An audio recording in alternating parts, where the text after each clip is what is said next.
Yo, what is going on, everybody? Welcome back to a brand new War Dragons video. So before I start this video, I just want to mention really quickly, there's another YouTuber now called Lightforce, who's actually in the official creators faction, but also he said he would join the unofficial with us. We're actually going to be naming it something like the Contributors Allegiance.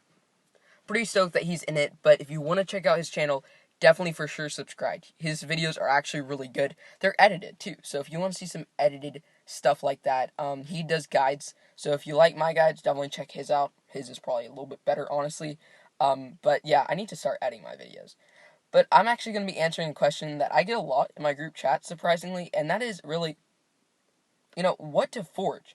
Because these days, people, even just earlier, and I'm actually going to answer this question, people are like, so, what's the best thing to forge? Because there's a lot of different, options in the forge currently. You have speed ups, you have different types of spells, you have different types of resists, and, what do you want, what's best for you? I know a lot of people do healing pots, which is also really good.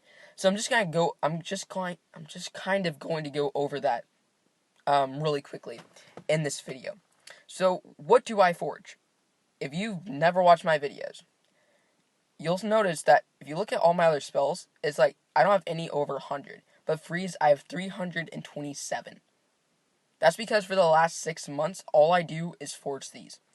It's actually insane. I use them a lot, and the reason why is because freeze is so good in wars.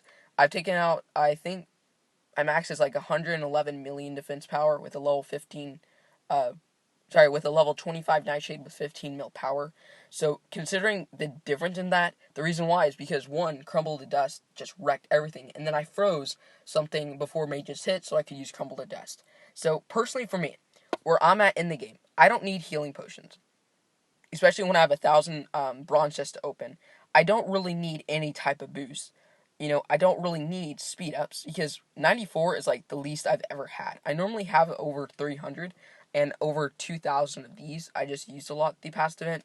So for me personally, if you are a spender, if you have everything you ever could want in this game, then I would honestly say for you, if you are good with hunters, freeze is going to be the best option. Because speed ups, if you, max out a lot of events, you're going to get speed ups pretty easily. If you're a lower level, though, the question comes up, should I do healing pots or speed ups? My thoughts on this is healing pots. And the reason why I say that is you need healing pots to do runs. So, when you do runs, you get speed ups when you kill monuments and also bronze chests and or the occasional gold chest, which could give you speed ups. And 30 hours for 12-hour speed ups, yeah, I don't think it's just not worth it. But for 5 hours in healing pots, you can legitimately do 6 runs in 30. So you can forge 6 healing pots in 30 hours when you can only do 1 12-hour. And within these, 6 runs, you could technically get bronze chests and get, let's say, I don't know, 2 per. Let's say you like get 10 in total, and you could get, a drop of 3 times 3. You could get 3-hour speed ups twice, and that is what, 18 hours, which is worth more than a 12-hour speed up. Obviously, that might not happen, but then again, when you get bronze chests, you could get healing pots, more healing pots in them, which equals more speed ups and more healing pots. So, in my opinion, healing pots are more worth it. Healing potions, are more worth it than speed ups. For that reason, I just feel like the timers to forge these things are absolutely ridiculous. So I don't see the point in doing it.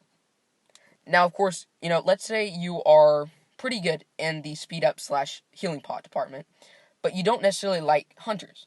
What's the best option after that? I would say the next option is if you, are flying warriors. The next best spell / resist, start forging lightning resists because you will use them a lot, especially during the gold tier. Lightning towers do so much damage. So forging resists are always important because you might end up using them.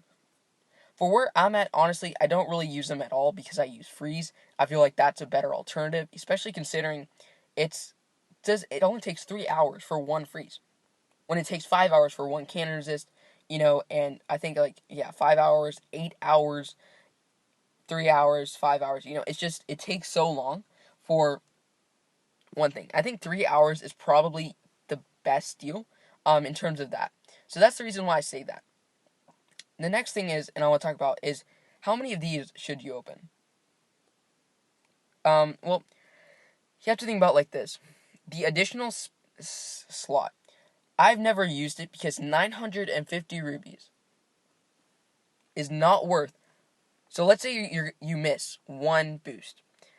That one boost is not worth 950 rubies and 2,450. The only reason why would this be kind of useful if you're going on a vacation, but honestly, 2 spells are not going to be that big of a deal. You can get those in, if it's like, Havoc or Healing Mark, you can just attack and maybe get them. So, I think the best bang for your buck would be just open the first 3. That's it. Don't open the entire, all 5. Obviously, do if you want to, but that's just not, in my opinion, worth it. Just because, you're not really ever going to need more than 3 at a time. It's just not, I don't, in my opinion, the smart move to do. And this is finally, this is a question that I was asked earlier. What happens, what does it feel like whenever, you don't have a forge for, I don't know, like, I think she said 20 days. The thing with that, I don't know how it feels like, because I haven't upgraded my forge in almost a year. I legitimately upgraded it to level 4, like, within a couple weeks while I was playing, and then I haven't touched it since, because if you look, the only things that you can really get once you upgrade it are these things. Vampiric Touch, Self-Destruct, Elemental Mayhem, Thunderstorm, Intimidating Roar. Thunderstorm, it's okay, but the thing is that unless you want to spend the speed ups for it, it's just not worth it, in my opinion.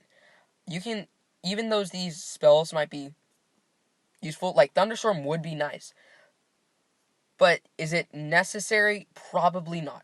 Thunderstorm you can buy with rubies, and honestly, it might be more worth it, because for me personally, the only time I have really used Thunderstorm, and you can get by with Super Freeze if there's a ton of blue mages, and that's kind of the reason why. Is I don't feel like it's necessary to upgrade your forge past level 4. Honestly, if you're a lower level and don't want to spend the speed ups, don't. It's not worth it. Intimidating Roar, Thunderstorm.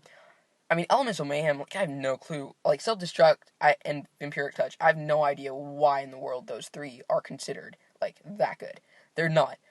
Seriously, they're not worth it. The only ones that are even Thunderstorm mostly. Intimidating Roar is alright, but Thunderstorm is really the good one. And is that one spell worth upgrading it twice and wasting speed ups?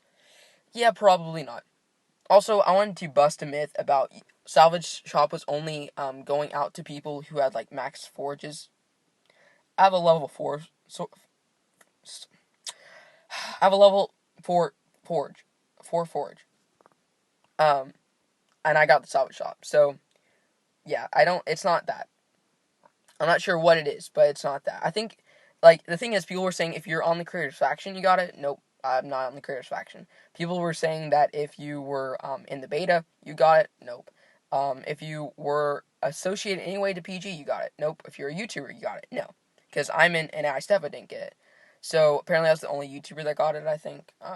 So I think it was just kind of to random people. I'm not sure if they actually gave it to me on purpose. I don't know, honestly. I'm glad they did. But honestly, though, seriously, guys, you're not going to use it. Because once you start salvaging things, you only have so much to salvage, honestly. Once you use it all, you don't have much left.